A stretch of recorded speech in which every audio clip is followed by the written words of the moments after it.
Salve, salve, galera ligada aqui no canal, sejam todos muito bem-vindos. Bom, e o Brasil acabou empatando em 3-3 com a equipe do Guarani. O Chavante acabou se despedindo na primeira fase do campeonato da Copa Federação Gaúcha de Futebol com um empate, né? O Chavante chegou a estar vencendo o jogo por 3-1, mas na reta final acabou cedendo o empate para o time do Guarani. Vamos falar mais a respeito disso depois da vinheta. Se inscreve no canal, ativa as notificações clicando no sino, deixa o teu like, comente e compartilhe. Vamos lá então, gente, vamos falar então sobre esse empate do Grêmio Esportivo Brasil, né? Acompanhei mais o segundo tempo do que o primeiro tempo, né? O primeiro tempo até ouvindo o que o pessoal estava falando, né? Durante ali o intervalo, de que o Brasil teve um pouco de dificuldade para a marcação encaixar, né? O time do Guarani também não forçou muita coisa, também não fez muita coisa, né? De outro mundo, mas no segundo tempo o jogo do Brasil acabou encaixando e o Brasil conseguiu rapidamente fazer a vantagem de 3-1. Só que o Brasil acabou não sustentando a vantagem de 3-1. Na reta final, o Brasil teve a oportunidade de fazer o quarto gol e praticamente matar o jogo. Aí o Denis Germano acabou falhando, acabou errando a oportunidade.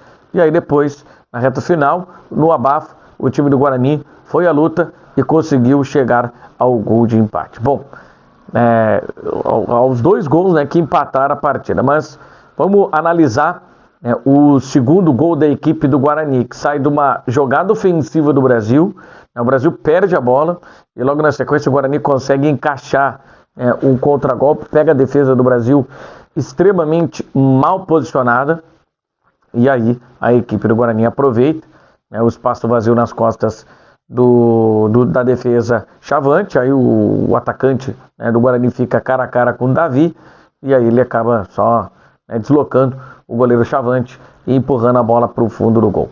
Já o último gol é um gol de pênalti, e olha, vamos combinar, tá? Não dá para ter uma noção exata se foi pênalti, se não foi pênalti, se o árbitro acertou, se o árbitro não acertou, porque o árbitro estava muito bem posicionado, ele estava próximo do lance, e ele, no momento que a bola pega na mão do jogador da equipe do Brasil, ele imediatamente marca a penalidade. Eu vi várias vezes o replay, claro, o replay não era o replay da câmera 1, então não tinha profundidade, não tinha o replay lateral, não tinha replay de trás do gol, então fica difícil da gente ter uma opinião sobre o lance do pênalti, mas enfim, a arbitragem acabou marcando o pênalti e o Marcos Paulo acabou fazendo o gol que deu aí o empate para o time do Guarani. O Guarani eliminado, o Brasil ainda perdeu o Zamora, que acabou sendo expulso, antes ali do apito final do jogo, se envolveu numa confusão ali com o jogador da equipe do Guarani, ele acabou sendo expulso e desfalca o Brasil na partida de ida da semifinal contra a equipe do Santa Cruz. O primeiro jogo vai ser no Estádio dos Plátanos e o segundo jogo vai ser no Estádio Bento Freitas. O Brasil já estava classificado, invicto, já tinha conquistado a primeira colocação do grupo, mas isso acho que serve de lição. O Laércio vai precisar olhar mais para o time e ter mais atenção nesse tipo de jogo, nesse tipo de lance. Isso porque isso aí faz toda a diferença. Na divisão de acesso, a quantidade absurda de jogos que nós vamos ter desse estilo, desse naipe, principalmente na fase de mata-mata. Então o Brasil precisa entrar extremamente concentrado nos seus jogos e não só concentrado nos seus jogos, mas os jogadores entenderem que cada momento dentro do jogo ele é um momento extremamente decisivo e que necessita sempre ter atenção. Não pode desligar em nenhum momento. Sempre precisa estar atento a tudo que está acontecendo dentro do campo. Foram duas desatenções, foram dois momentos em que o sistema defensivo, sistema de marcação, se desligou na partida, em que o Brasil acabou tomando 2 gols e acabou cedendo esse empate para a equipe do Guarani. em relação a matemática, essas coisas tudo, o resultado ele não é extremamente ou relevante, né? Mas eu acho que a atuação e a forma como as coisas acabaram acontecendo lá no Estrela d'Alva, eu acho que liga esse alerta para, né, a comissão técnica do Grêmio Esportivo Brasil. E até depois, né, eu sempre costumo fazer isso, sempre após jogos, né, do Grêmio Esportivo Brasil, vai dar uma olhada no chat ali da transmissão, vai dar uma olhada na rede social, vai tentar entender, né, o que é que está acontecendo, e a gente pôde, né, ver ali que vários torcedores estão, né, insatisfeitos com o que viram do Brasil até o momento, tá? Eu já falei em algumas vezes aqui no canal, né, que tem gente que critica os outros por criticarem, porque o torcedor não pode ter uma opinião crítica, ele tem que sempre estar do lado do clube. Acho que nem sempre assim as coisas funcionam, tá? Eu acho que o torcedor, ele precisa ter uma voz ativa e uma voz crítica para as coisas que estão erradas dentro do clube. É salutar, é normal. Se os torcedores não estão vigiando, não estão atentos àquilo que está acontecendo dentro do clube, alguma coisa está errada. Então é preciso e é importante, né, que os jogadores, que os torcedores, melhor dizendo, eles tenham essa vigilância, que eles entendam e que eles saibam o que está acontecendo dentro do clube é extremamente importante, tá? Então, vi muita gente reclamando, falando que vários jogadores não servem para o Grêmio Esportivo Brasil, poucos jogadores precisam permanecer, que para a divisão de acesso precisa ter uma reformulação. Eu já não parto desse pressuposto, porque se fizer uma reformulação, vai ter que mudar praticamente todo o time. Eu disse, né, em vídeos anteriores que para o esquema do Laércio, que ele gosta de jogar com a linha de 3, ele precisa de reforços, ele precisa, né, que esses reforços cheguem o mais breve possível para ele conseguir também dar padrão de jogo para esse time. Se no entendimento da SAF ele era o cara, se ele é o cara, ele precisa receber as peças para dar padrão de jogo para esses jogadores. Beleza? Então tá. Então isso é um ponto. Mas vi também muita gente até com um ponto de vista muito interessante. Um dos torcedores, não vou lembrar qual é o nome do torcedor, ele disse, né, que é um começo de trabalho, ele tem razão, é um começo de trabalho, é um começo de uma nova identidade de clube. Todo mundo estava acostumado com o Brasil associativo, com o Brasil como presidente, com o Brasil que, né, tinha uma outra maneira de trabalhar. Agora a gente está vendo o Brasil com um dono, né, o clube com um dono e o clube com uma outra forma, com um outro olhar para dentro, né, do clube, para dentro do departamento de futebol, um olhar mais profissional, e isso faz toda a diferença, tá? Antes que o pessoal, tá passando pano para isso, tá passando pano para aquilo, porra, já taquei sarrafo e muito na SAF do Brasil, muito por conta também, né, dessa lentidão de vários processos que estavam acontecendo.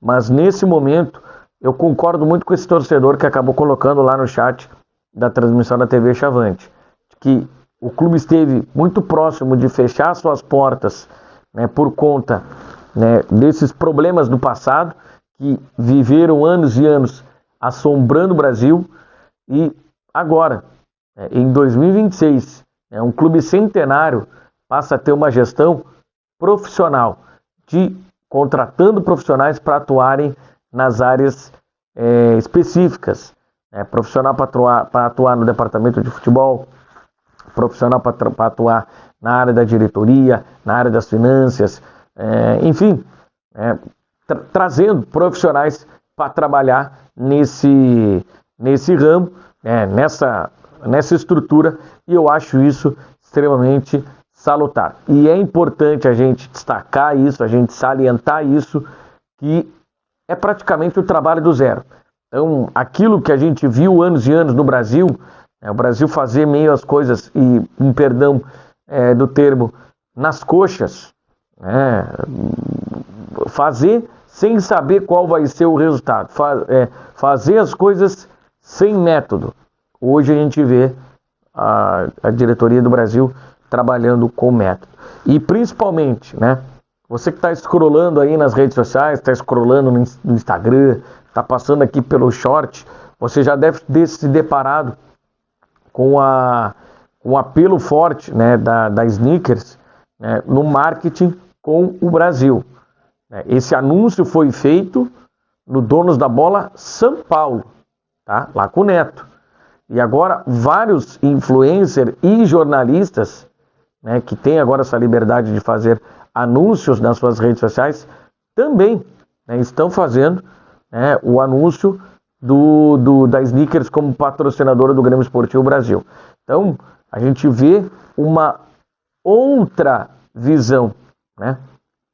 Não estamos vendo apenas o uso da ferramenta do clube, mas estamos vendo o uso da ferramenta rede social, com perfis, com nicho, né, nichado, pessoal do futebol acompanha o Neto, pessoal do futebol que acompanha outros influencers.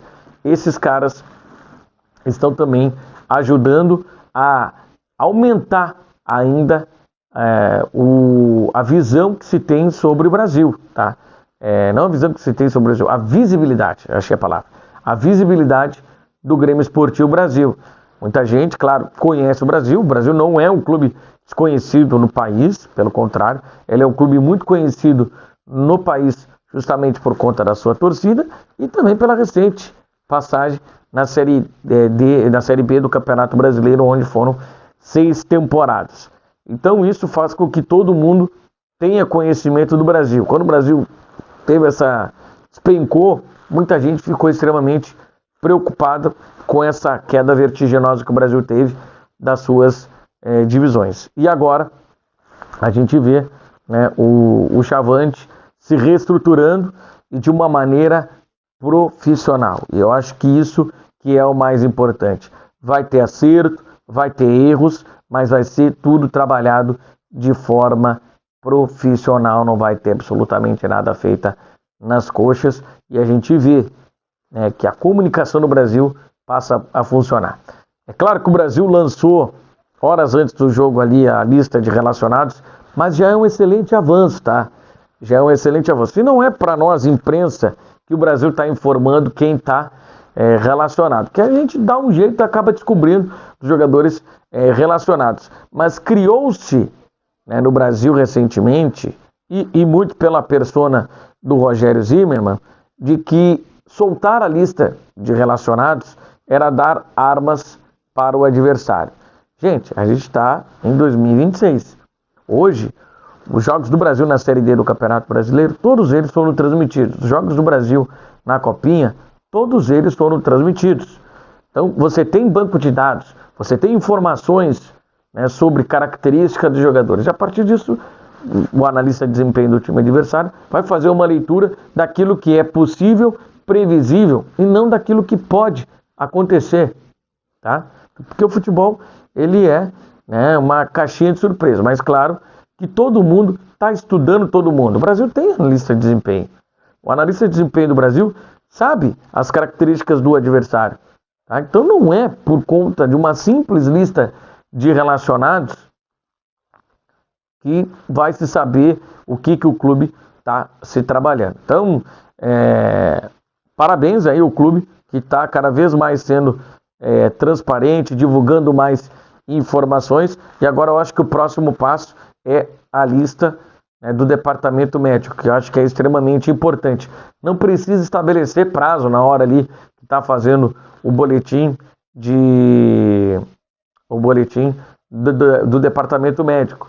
Somente diz qual lesão o cara tem. A gente é muito experiente, a gente que trabalha no futebol, cobrindo o futebol, a gente sabe, né, os períodos, né, que lesões, grau 1, contratura, grau 2, grau 3, ruptura de músculo, ligamento cruzado, a gente sabe os períodos, né, que essas lesões normalmente costumam demorar para o jogador voltar a campo. Então, eu acho que só isso que está faltando aí para a diretoria do Brasil estar 100% com, principalmente a imprensa, que eu acho que é importante, porque a imprensa também é um veículo que leva ao torcedor informações. Eu acho que também precisa ter um pouco dessa transparência, mas já foi um passo extremamente importante o Brasil ter colocado a lista de relacionados nas suas redes sociais. Foi minutos antes do jogo, não interessa. O importante foi isso. Se inscreve no canal, ativa aí as notificações clicando no sino, deixa o like, comente, compartilha. Um abraço e até o próximo vídeo. Tchau.